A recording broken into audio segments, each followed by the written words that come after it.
very similar path, providing verification services in the UK ETS, the EU ETS, validation verification services in the offset markets for CDM, gold standard, VCS, etc.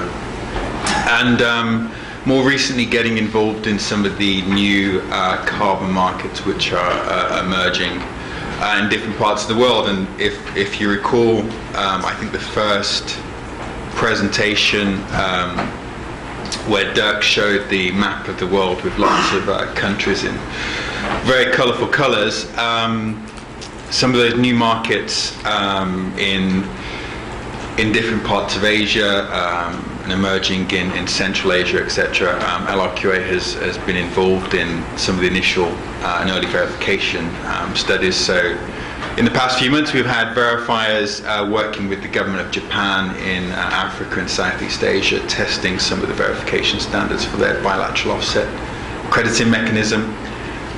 We've been involved in some of the verification for the Kazakhstan ETS. Verifiers here in Korea have been verifying under the TMS scheme. This week I think we have verifiers in Belize verifying some new projects over there, and next week I think we're amongst the first verifiers testing some of the verification standards for the Thai government for their proposed Thai ETS. So we're very excited about some of these new market opportunities. And AITA have asked me to come here and talk a little bit more specifically about the reporting, monitoring, reporting and verification requirements that are under the EU ETS. So I'll run through some of the key concepts, how that works, the process for verification, and I'll try and finish on some of the sort of key findings, common problems, lessons to be learned, which I hope will be useful for some of the compliant entities here in Korea as they prepare for this sort of new stage of the Korean carbon market. So, okay, so verification. So verification is the independent process of checking that the data and information reported has been monitored in accordance with the requirements and is materially correct. So essentially we have two objectives: ensuring compliance with the reporting and monitoring standards, and then providing hopefully a positive statement that the result is materially correct. This is important because ultimately a company is simply providing a single number for its emissions in any given year, which will be entered into the registry. There's no opportunity to enter a number, then define that as being 3% either way. It's a single number. And the MRV guidelines in Europe create principles and concepts to help us as a verifier and compliant entities come to that single number. So in terms of verification, we work with key four concepts within the EU, which is common in many different MRV standards. Completeness is a key principle for us as a verifier, which means that the monitoring system the monitoring systems cover all of the emissions from all sources within an installation within the scope of the specified scheme, ensuring that nothing is forgotten or omitted. This is always an interesting one in the first year or so of any ETS, when often we find sources perhaps not properly accounted for and sometimes omitted. Second is the principle of transparency, which relates to information that is retained by the operators to enable users, such as verifiers, but also regulators, to make decisions with reasonable levels of confidence. Another key principle we work with is the principle of consistency, which means that data must allow comparison over time and between operators using broadly comparable methodologies and data sets. So in the UK we have a phrase of comparing apples with apples, and essentially avoiding situations where we're comparing apples with anything else. So again, that's a key principle. The fourth principle I've shown here is perhaps how most people understand verification, which is accuracy or trueness, as it's often referred to in the EU ETS. So this is simply a principle that ensures emissions reporting is neither above or below what is considered the true emissions, and is free from error and is determined using the applied appropriate methodology. There's a number of other concepts as well. Another one which is very important in the EU ETS is the issue of cost effectiveness. So as I run through some of the processes and procedures and explain how it all works within the EU ETS, cost effectiveness comes through, I think, quite clearly in how the EU balances the need for accuracy with the very practical costs of generating accurate information, and provides installations with a number of options to ensure that accurate information can be generated in a cost-effective way. So the operator has a number of requirements. I've just listed them very simply here. So straight up, the operator has to submit the annual verified emissions report each year by the 31st of March. They have to have an approved monitoring plan in place. This is the key document for the operator, for the verifier, and also the CA, the competent authority. There are standard templates available to ensure consistency. So this helps installations or operators identify information, activity data, use conversion factors to aggregate and total emission sources, and also within the EU ETS is a concept of providing improvement opportunities within a company's monitoring and reporting system. Operators are required to use an accredited verifier. That verifier has to have access to all required information which supports the emissions report, and the operator has to retain data records for at least 10 years.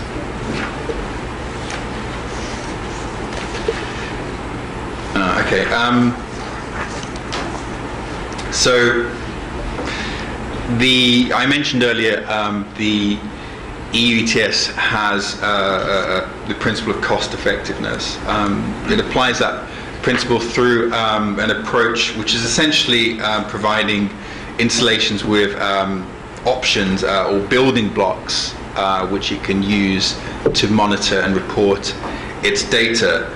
Those building blocks can be selected, and in the new version of the monitoring regulations, there's a very increased level of flexibility in how an operator can select these appropriate methods and apply them to its facility. So under the previous earlier version, there was perhaps a little less flexibility, but now an operator is freely able to pick the methods which it believes are the most appropriate to generate accurate data in the most cost-effective way.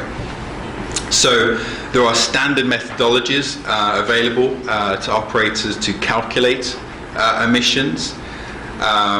There are methodologies available for the measurement of emissions. There's something called the fallback method.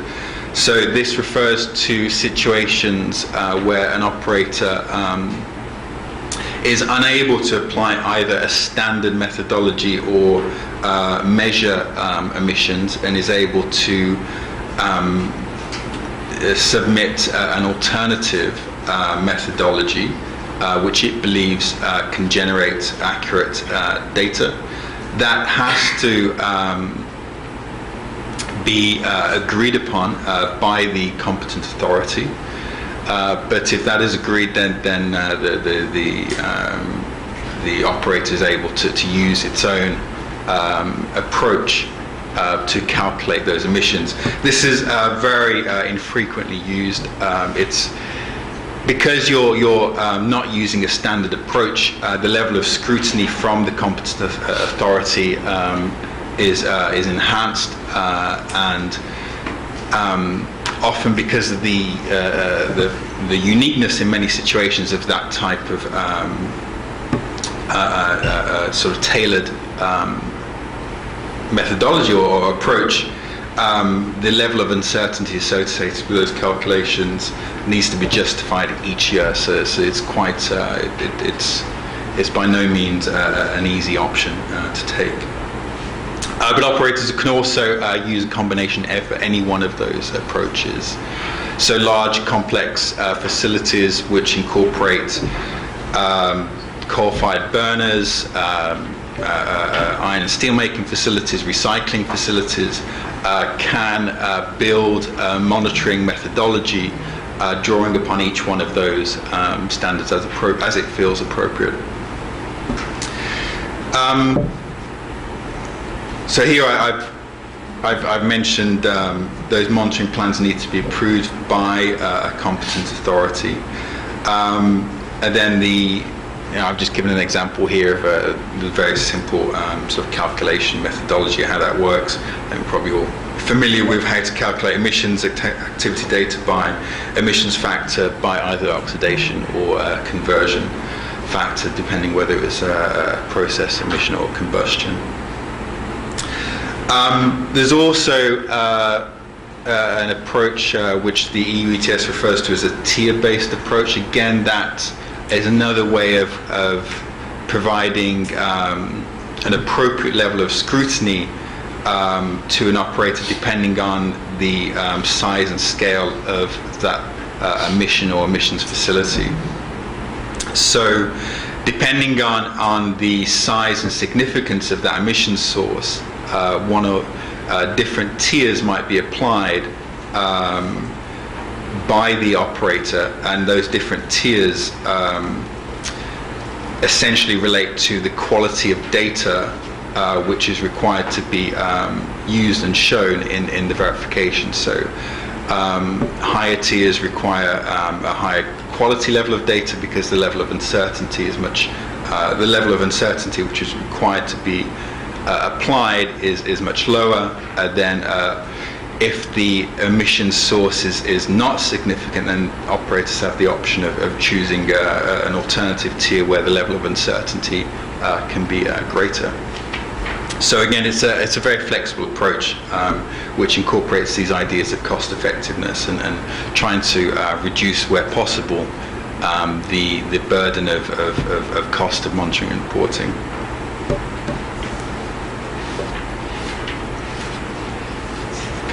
So as a verifier, we're not just simply interested in the numbers which are calculated.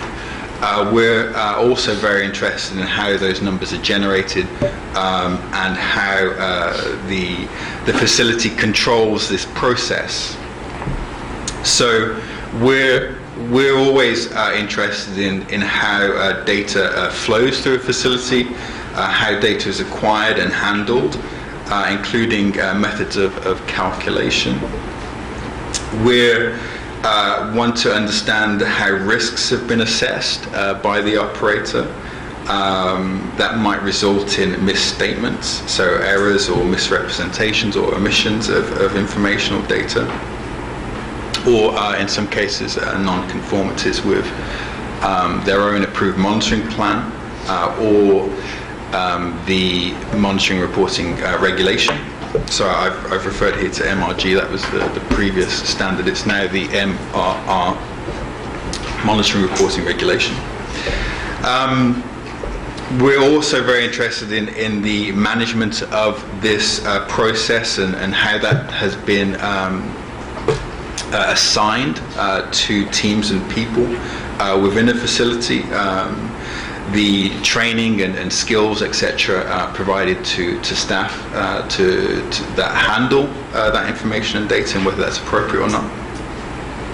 We're looking at the quality assurance of measuring equipment, meters, etc., and any IT systems which might be used.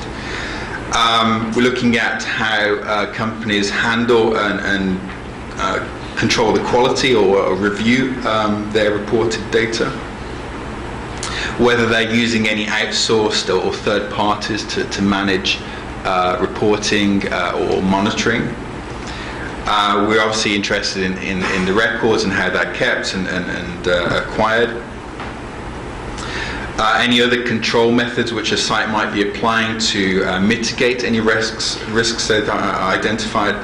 And also, operators are required to outline their own overall uncertainty, the assessment of uncertainty within that associated with the monitoring reporting system they have in place. So this might be the uncertainty levels of individual meters, uncertainty related to calibration, uncertainties which aren't necessarily considered in the in the tier-based uncertainties, where the specified levels of uncertainties related to parameters. This provides an understanding of another level of uncertainty when considering the overall facility.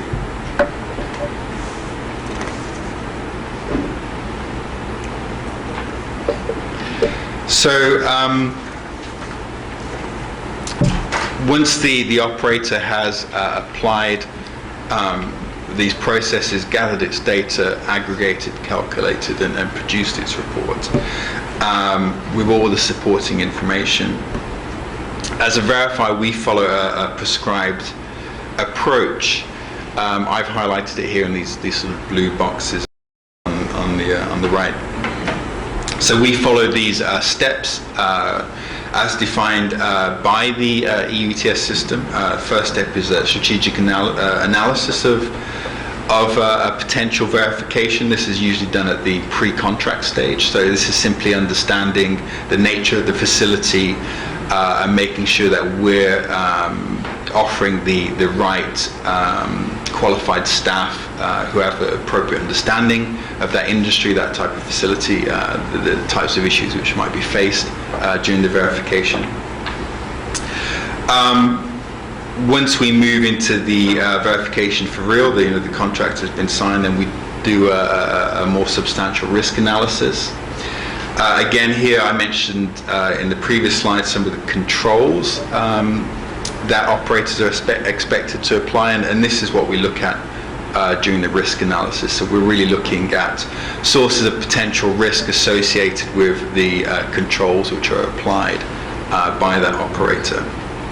So a verifier is only on site for maybe 1 or 2 days, so it's simply a way of making sure that the verifier is focused, has focused his time and effort on areas where there could be potential risks for misstatements, omissions, miscalculations, etc.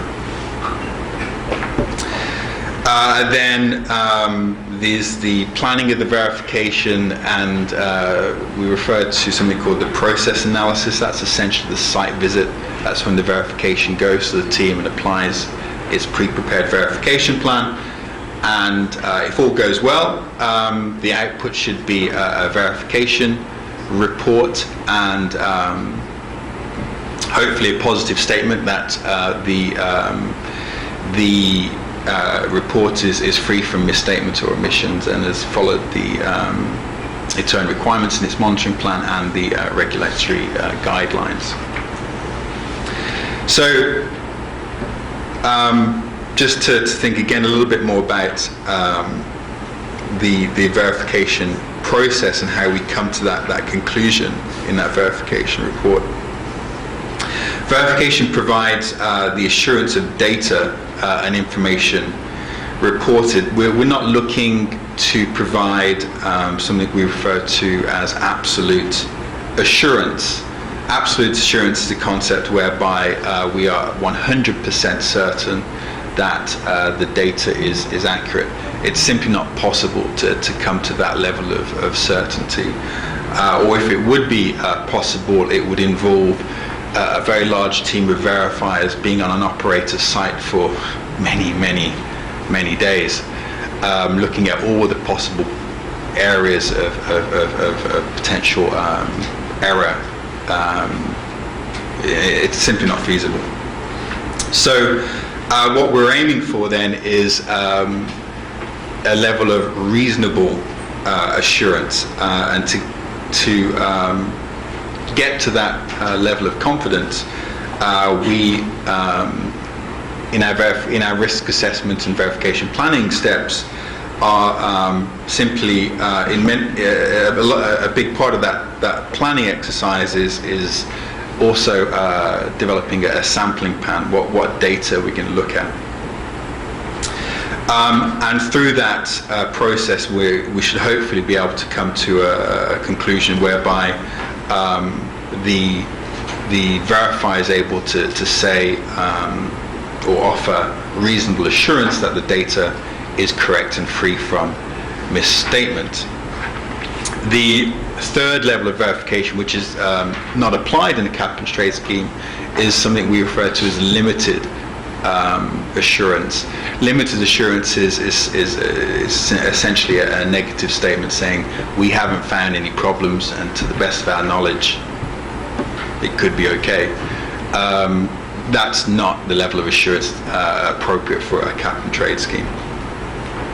So materiality is something we use. It's essentially a tool that verifiers use to come to that conclusion of something being reasonably assured. It's a process used by verifiers to determine their sampling approach to achieve a reasonable level of assurance that data is materially correct, a positive statement. Materiality is usually defined as at 5%. Within the UTS, for large emitters, that level of materiality is enhanced and set at 2%. This doesn't mean, though, that errors are accepted, if they're less than 5% material. Any error that a verifier finds must be corrected. What we're trying to say when we talk about that 5% materiality is that the data we haven't looked at is achieving the level of error is not 5%, is not present in the data we haven't looked at.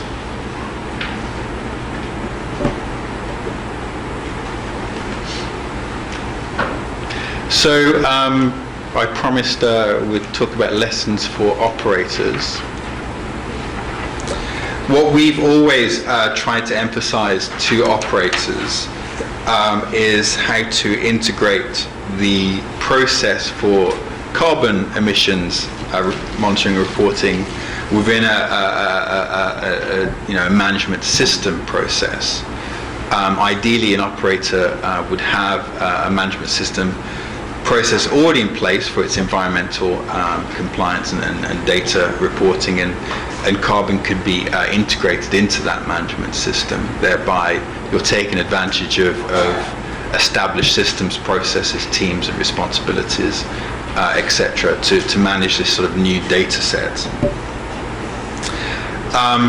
But the key to any successful verification is going to be how prepared the operator is prior to the verifier's visit. This requires the operator to be familiar with and understand monitoring requirements and guidance. It needs to assign responsibilities to a team familiar with the requirements and the facility and the processes, calculations, etc.